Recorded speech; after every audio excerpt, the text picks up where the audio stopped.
Oh,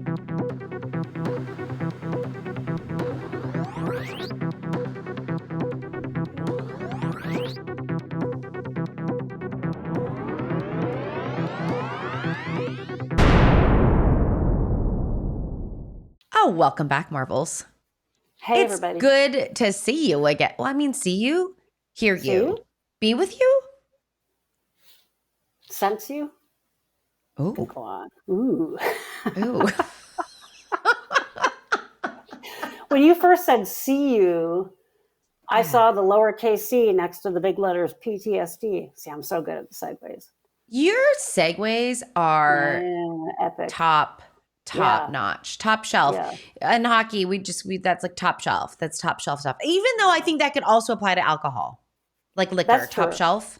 Oh yes, this is true. Yeah. So I prefer to do the hockey thing. Well, complex trauma. Having a gin and tonic instead of having complex trauma sounds better. Yeah. I mean, does it? What is I mean, it's interesting because, I mean, maybe we should talk about what complex trauma is. Yeah. Because I feel like it's a very insidious thing. Yeah. I mean, most people are familiar with PTSD. Yeah. People kind of throw that term around a lot, but post-traumatic stress disorder, because you can have post-traumatic stress for a shorter period of time and not have it turn into disorder, but PTSD has got the disorder part. Classically, that diagnostic criteria came out of war veterans, right? People that had been through traumas as fully fledged adults that were horrific and then hadn't been able to deal with them and came back to normal life and couldn't cope, right? So everybody kind of is familiar with that idea. The idea of complex trauma really started to show up in the literature without those words, but maybe early 80s-ish, where we were really talking about post-traumatic stress in folks, but it not bearing out of combat trauma, but it bearing out of childhood trauma or growing up in a childhood that wasn't normal, that was either abusive or neglectful or hard for some reason. So it can be, when you said insidious, can be more of this kind of slow burn, or chronic, right? So it happens over a period of time. So someone might be in a wartime situation and one day they're in the middle of that and this thing happens and they carry that really deeply. Complex trauma can certainly have something like that, a single event in childhood, but it tends to be more repeated events.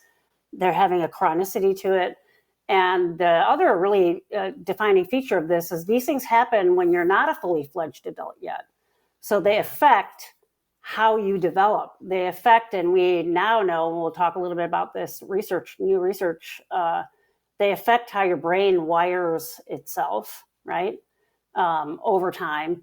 We've done another podcast about how most neurodivergent folks, at least the initial literature shows that, 89, 90% plus people who grew up getting like ABA therapy meet criteria for PTSD, complex trauma as adults. Was it the ABA therapy?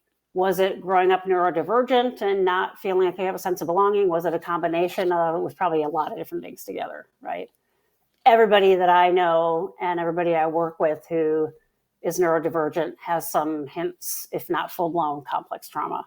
So complex trauma then really started to get some footing in terms of that term in the literature in the 90s, 2000s, 2010s, to the point where the American Psychological Association almost got the American Psychiatric Association to put a separate diagnosis in the DSM of complex trauma. And of course, the psychiatric people are like, no, we're not doing that. There's not enough research. But they did change the criteria for PTSD. So prior to that, it said you have to have a threat to life, like this event. But they emphasized this language that was real or imagined. So you could have a threat to your safety that wasn't like, oh, I got shot at, or I was in a car accident, almost died in. To a kid who's being neglected or abused or bullied at school, it can feel like that.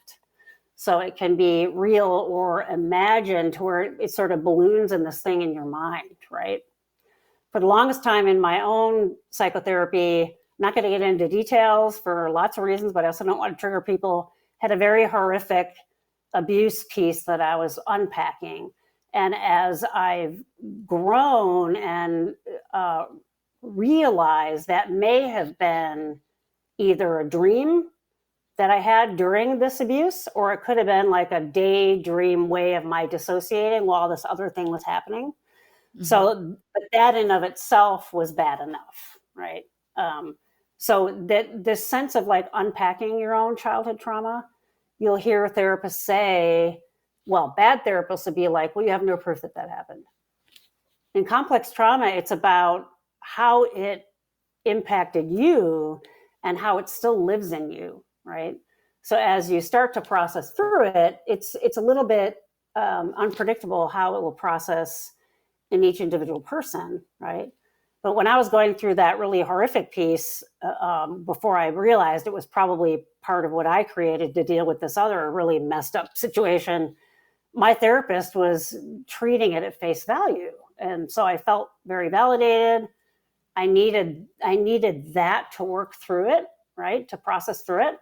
And I think it was only years and years later when I feel a lot more safe, I'm like, oh, wait a minute. I think it might have been this thing. And then I tell that to my wife and she's like, yeah, but if you had to imagine that while you were in this other scenario, that other scenario is, I'm not going to say the F word, I'm not going to make you bleep me, is effed up, right?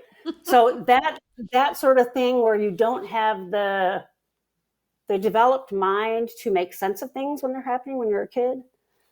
They may happen repeatedly, so you just think they're like normal. My mom and every other person I was friends with, mom on my block, had a drinking problem. So I just thought that moms had drinking problems, right? I grew up in the 60s and 70s where there was like the movie The Valley of the Dolls and all this, and you watch all these movies, everybody's smoking and drinking and stumbling around. I'm like, oh, that's just what adults do. And then I get into therapy and my therapist is like, yeah, that's not normal. I'm like, oh, okay. So now all of a sudden the frame changes, right? So I have all these residual things that impacted me from growing up that way that I have to unpack, that are, I liken it to pulling a weed that has a nice shallow little root versus one that's got a big deep root and it's articulated out into the dirt and you have to kind of dig this whole thing up to get at it. That's complex trauma, right? Yeah. And so we know we've known for a long time that affects the brain in ways that can be measured. We've known for a long time folks that have PTSD, especially childhood trauma, have what we call smaller mass of the hippocampus of the brain is a big one that we've seen, that you see universally in almost everybody that has complex trauma. And this newer research, which is interesting, when I first started learning about neurodiversity, being neurodivergent, autism, obviously, ADHD, learning about some TBIs, because that can change your brain irreversibly and you have some changes. And then I read, I'm like, oh, complex trauma. Oh, that's interesting. Really? And then the more I read about it, I'm like, oh, So I know it affects the brain, but I was wondering how it sort of relates to this neurodiverse way of being. This new article went back and looked at scans that were already done, but they had the information to know if someone had had childhood trauma or not. Interestingly, what they found was there were what they call hyperconnections or more connections, like we tend to see in autism and ADHD, where either they form more neural pathways or they don't get pruned away at various points in your life, between affective systems, so we think of like the amygdala and brainstem systems, and sensory things like the parietal lobes, and then motor sensory, and a little bit in the frontal lobe, particularly with executive functioning, which is interesting. But this piece about having hyper connections, if you will, between affective pieces and sensory pieces was really interesting and new in this article. And to me, the light bulb went on. I'm like, oh, yeah, that's what we think of classically when we think of neurodiversity, right? Is sensory stuff. Mm-hmm. Everybody has something along those lines. And to me, it's sort of, ironclads this argument that complex trauma belongs in the neurodiversity umbrella. Now, I did post a short video on this on TikTok yesterday, and the comments were really interesting because people were saying, how do you know what comes first, the chicken or the egg? And it really doesn't matter at that point. So is someone neurodiverse? Because they're neurodiverse, they go through a lot of trauma, and then the brain looks this way. We'd have to like kidnap people's babies. I'm being ridiculous here. Kidnap people's babies, traumatize some, not traumatize others. Figure out if Imagine the IRB on that, Dana. Yeah, figure out if they're neurodiverse from square one to figure out. And so conceptually, we can say this is complex trauma, this is autism, this is ADHD. And it's useful from a standpoint of how do you describe these things. But the overlap is significant, the overlap is huge, and the overlap is probably not discernible in everyday life, right? But people are asking questions, well, how do they overlap? How can you tell the difference? There are some little differences, but there are a lot of commonalities, right?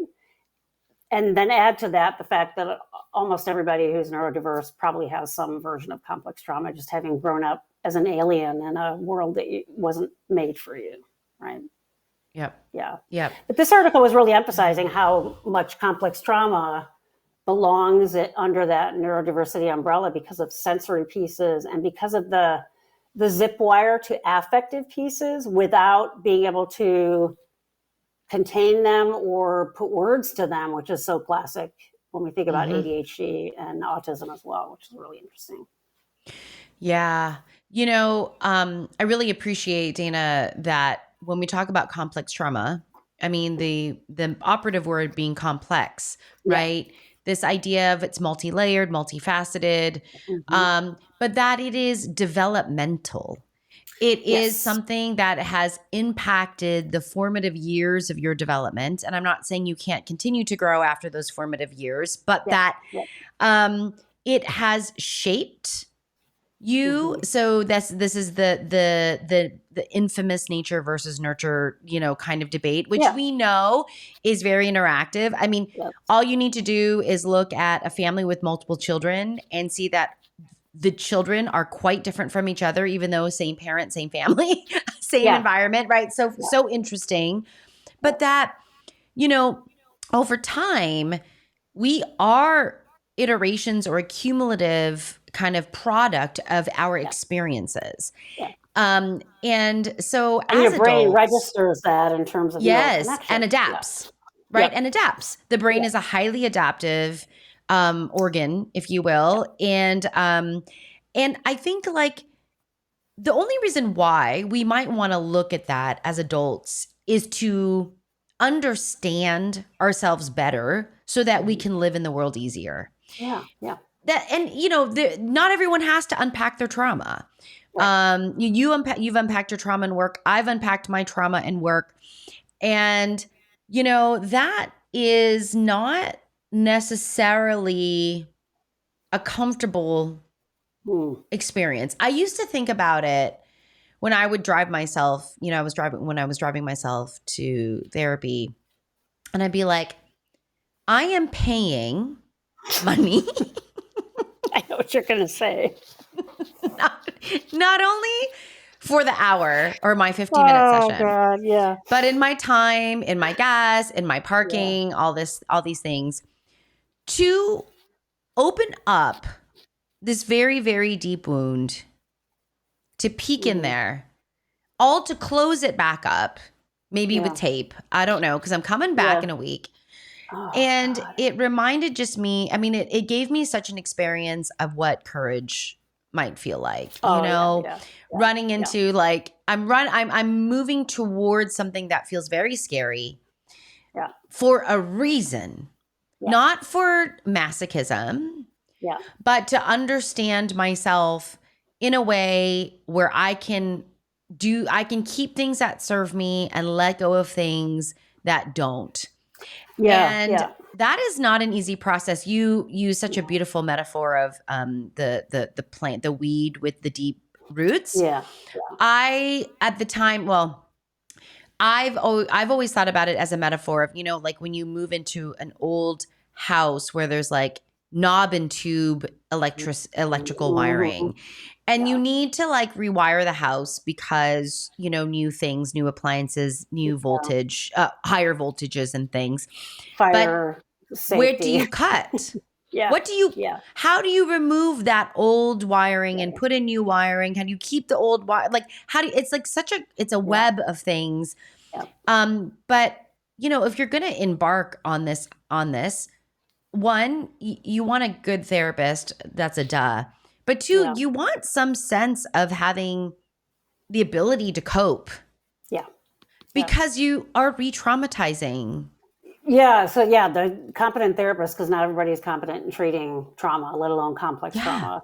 I had a really physical manifestation of understanding this. I think I've shared in here before. I facilitated and I've also done myself psychodrama, where we used props and reenacted things.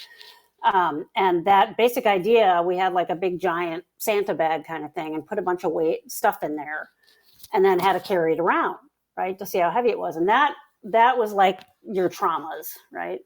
And so we'd have someone walk around the room with that for a while, and we'd make sure the stuff we put in there was heavy enough that it was uncomfortable to carry around.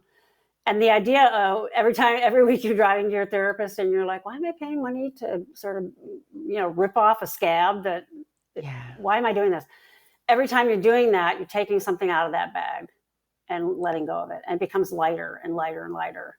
And that's the one guarantee I tell my clients: if you walk through the muck and don't bail, walk through it enough to get to the other side, there are riches on the other side. And that is you being free of all that stuff that doesn't belong to you. It's not heavy anymore, right? That's why you do it, right? It's not just because you're masochistic and you want to visit the same thing that you visited 6 other times and were horrific and you could hardly function for 3 hours afterwards, but you're going to do it again because it's like another layer of freedom when you get to that other side. That's why you do that. And you don't just relive it. If someone's doing that with you, they're not competent. If they're just pulling the bandage off and just reliving it, you need to relive it and then integrate it or process it with your whole adult brain now, right? So all of my sessions that we do psychodrama or do body work, we'd always have at least 20 minutes to talk about what happened and what I experienced, right? And my therapist would try to thread it into meaning making and those kinds of things for, you know, that's how you integrate those things. And you sort of live with it for a while. It starts to change your perspective of things. And the knob and tube wiring is a really good example too, because one of my special interests is carpentry and watching those shows. You could theoretically put a new switch on knob and tube wiring that's in the walls, but what's going to happen is that old wiring is going to get overloaded and it's going to cause a fire. It's going to burn it out, right? And so what we want to do is pull all those wires out and put new wire in that's more resilient and can handle more stress. So that's what ends up happening as you empty the sack and it gets lighter.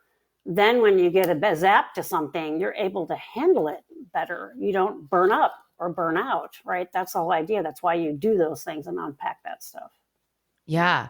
And you know, in our last episode, we talked about self-reliance and self-trust. Mm-hmm. And so not only does the bag get lighter, but I think your experience of moving through that process, I'll use successfully as a word. You know, but you know, you can look at yourself because now you have a real experience to say, I'm okay. Like I can do this and I can move through that.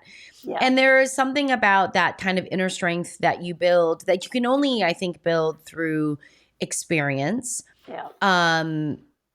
And that self-trust, I think, is so critical in being in the world. Mm-hmm. And especially a world that's maybe not meant for you. Yeah. Which is, it's okay. Like I got that. I can make choices about when I expose myself to those things. And, you know, and we've spoken about masking and impression management and lots of those things here, but those become choices instead of musts. You're not enslaved to those. Yes. Right? Yes. They're not automatic and they're not a burden anymore. Yeah. Exactly. Yeah. You can make decisions to do that. Yep. Yep. So, you know, complex trauma though does exist. And I mean, when we see the fMRI, we see the we see the hyperconnectivity, we see different sizes of like the hippocampus. Like, you guys, this is brain wiring and brain size, like parts, right? This is not a choice.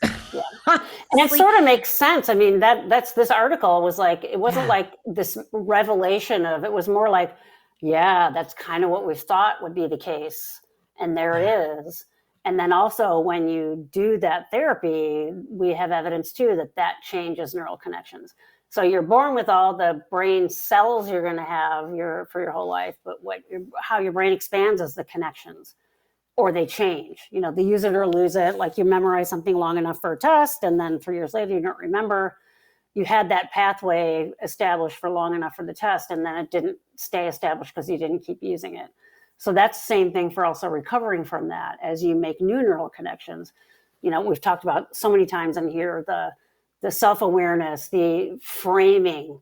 Oh, I'm making a choice now, right? I choose to do this versus this is something that happened to me, right? Yeah. I talked about the popcorn in the last episode, and where we go to see games, you're allowed to bring outside food in.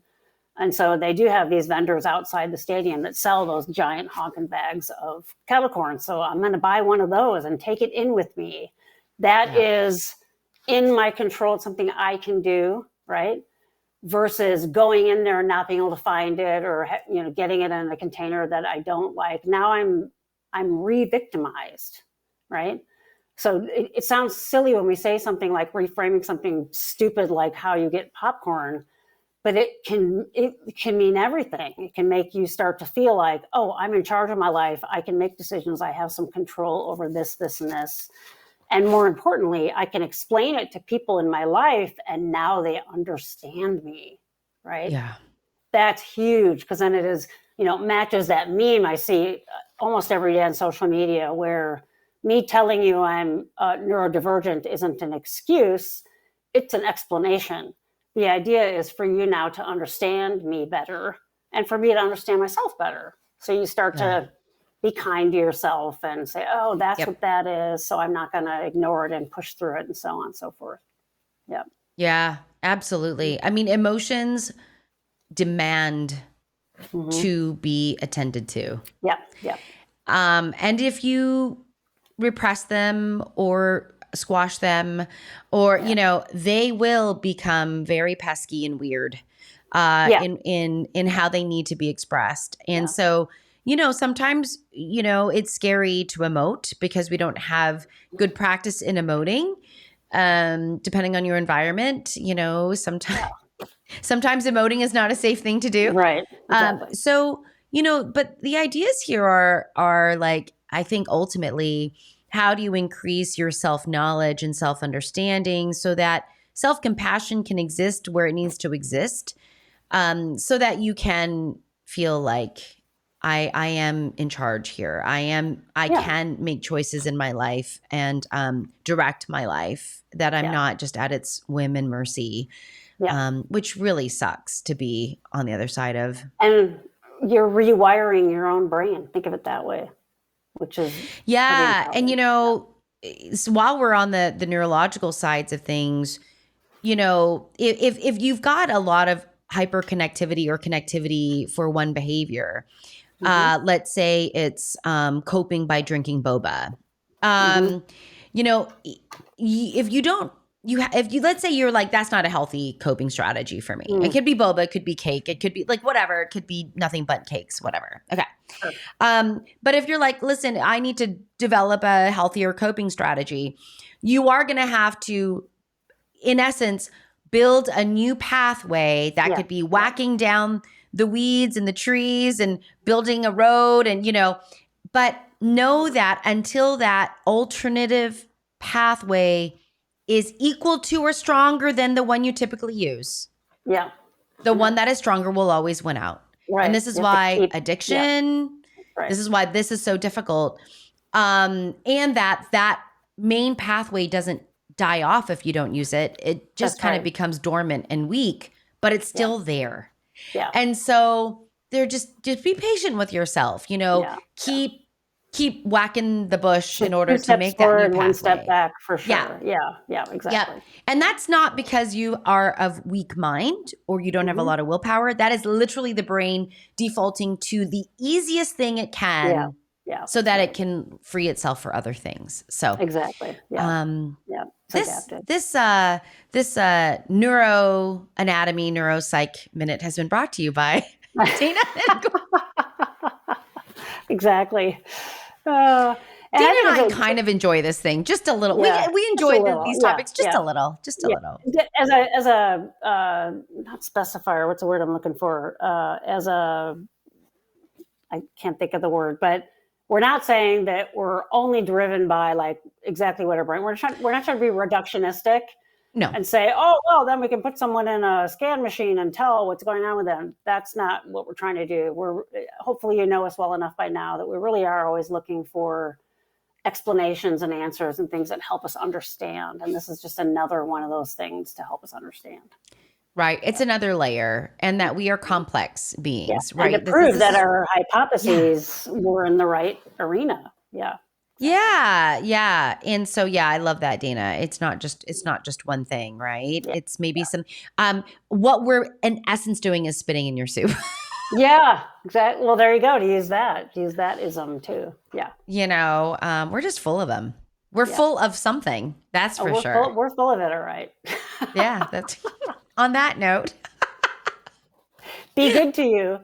Be good to you, everyone. We'll see you in the next episode. Bye. Bye, everybody.